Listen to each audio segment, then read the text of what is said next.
Hey everyone, welcome back to Crypto Cash. Thanks again for joining me here. I hope you're having a phenomenal day. Congrats again on some awesome profits here, man. Solana is killing it right now. Super happy to see that.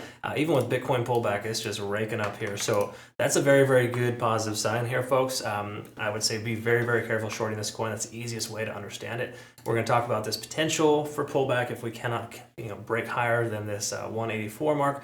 We'll also take a look at liquidation too. So if you're new to the channel, welcome aboard. Really hope you can learn something. Do me a favor, hit the like button before we get started, or just comment below. Love to hear your feedback. It really helps grow the channel as well. And then, of course, if you want to become a better trader, we've got a trading academy, community, and signals group. Link down below for cryptocash.tech. Really cool signals here. Recently got some nice profits. Ocean, 50% on a short there. Filecoin, 37% on a short. And then what we also took profits from ARPA, 260%, Injective 76, AVAX 82, Fetchcoin 34. So really good profits there. Congrats again to our community members for that. What I want to talk about here with Solana is a couple of things here. First of all, let's look at the liquidation data because we can see some late shorts here entering the market right there about 186. Now this is the last 7 days. Let's zoom in a little bit closer. We'll see what's happened the last 24 to, well, more so 12 hours here. We can see a ton of shorts trying to get hot and heavy there at 185. Again, not ideal. It's risky business shorting this coin. Granted, there's a lot of longs, I would say almost as much, just below 176. But this 185 is a hot commodity, so we could very well see that swept. Pretty common occurrence, especially with Bitcoin trying to come up here to test that 68.5 mark. We got a resistance. I just reviewed Bitcoin at 68.7. So breaking through 68.7, I think Solana might take off. It might take off regardless, because honestly, this coin is super strong. Let's quickly look at the daily time frame, work our way down. We're going to need to update our fibs for yesterday's close. And let's go ahead and keep an eye on that here. I know it seems kind of funny to have the fibs reversed, but this coin doesn't stop running, so we need to know where it's going to run to next. So at this point here, we could very well see 206 as the next potential area if the price continues to run. I would say that's a little less likely just considering the state of the market, but how well this coin has recovered, it's really just a testament to how awesome this coin is doing, and it very well could continue to run. So we're above all moving averages on the daily time frame. There's literally no bearish behavior here whatsoever.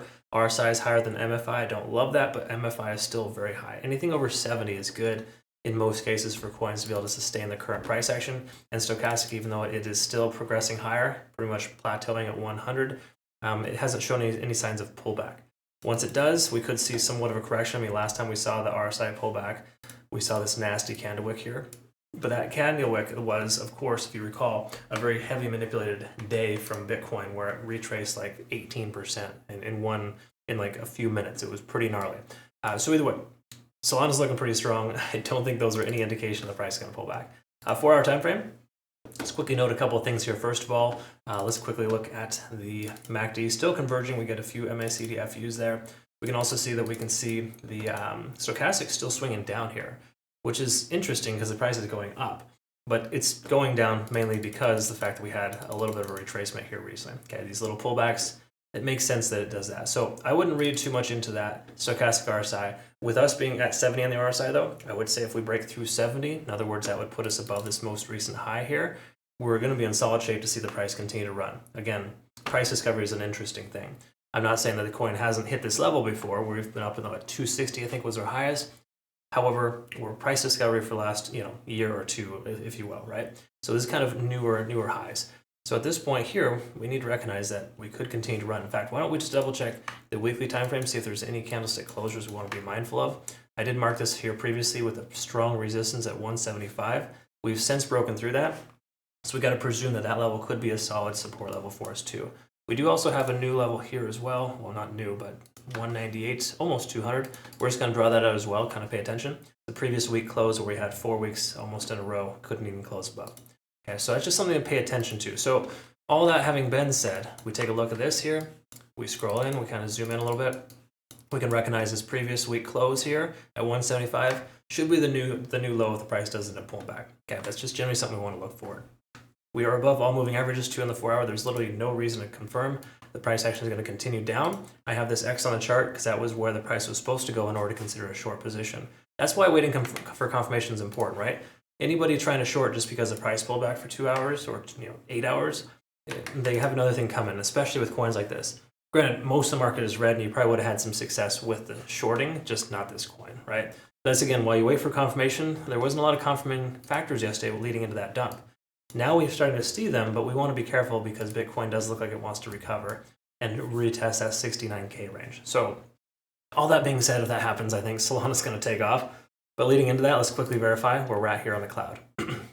No coin looks like this, by the way, right now. This is a very clean setup. In other words, conversion lines of the baseline, lagging spans free and clear, and we're obviously above the cloud. The cloud is consolidating right there at 175, that previous resistance turn support level for us. So we can presume the price does pull back. It'll continue down here and bounce off 175 is a strong likelihood. And then, of course, if the price continues higher, lag and spend will be free and clear of the price action, and we're going to be in a situation where the price is probably going to continue to run. So we want to be paying attention to this level here, 184. Closing above 184 here on the daily today will be a solid sign the price will continue higher. If the price does pull back, we can presume a potential bounce off 175. Other than that, we do have this recent point of control at about 168. So there's a lot more support than we actually might think in this current price action. Obviously, we zoom out a little bit, we can see a lot more volume support at lower levels, 148 and 130. But as far as this current scenario is concerned, if we zoom in and double check here, we are looking at a solid amount of support once again at that 166, 168 range. So we've got 166, 168, 175, and a potentially 184 if we can break through there. Okay. So again, a lot more reasons why taking a short is a very bad idea. A lot more reasons why taking a long is much more beneficial and or likely to benefit you in this situation here. Because again, everything we see here is fully bullish. There's zero reasons to take a short. So again, if you're going to insist on a short, low leverage, low position size, don't be one of those community members that direct messages me and says, "Hey, I didn't listen to your advice. I got destroyed on this one trade that we took that you had to close." Yeah, we had to close one long position yesterday, but we still had 3 open short positions that all took profit. Okay, so again, hedging your longs with shorts is a good idea in some cases. That's exactly what we did. But again, if you just got too hot and heavy with too many longs, I'm sorry that happened. But it shouldn't have been a big deal because you should only be using no more than 5% of your total portfolio size for that specific trading type per trade, right?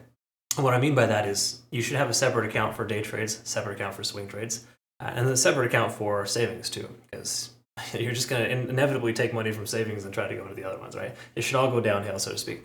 Anyways, what shouldn't go downhill is your portfolio, and I guess that's the whole point of saying that. Either way, I thank you so much for watching. I hope you learned something here. If you want to learn more, obviously I've got a private trading university, community, and signals group linked down below. We are also getting members to register for our trading contest here for BingX. Nope, correction, Bitunix. Just kidding. BingX was last year. We actually had a competition with them. It was a lot of fun. These are cool things though, folks. No KYC or VPN required for Bitunix. Be sure to check them out. They're highly recommended.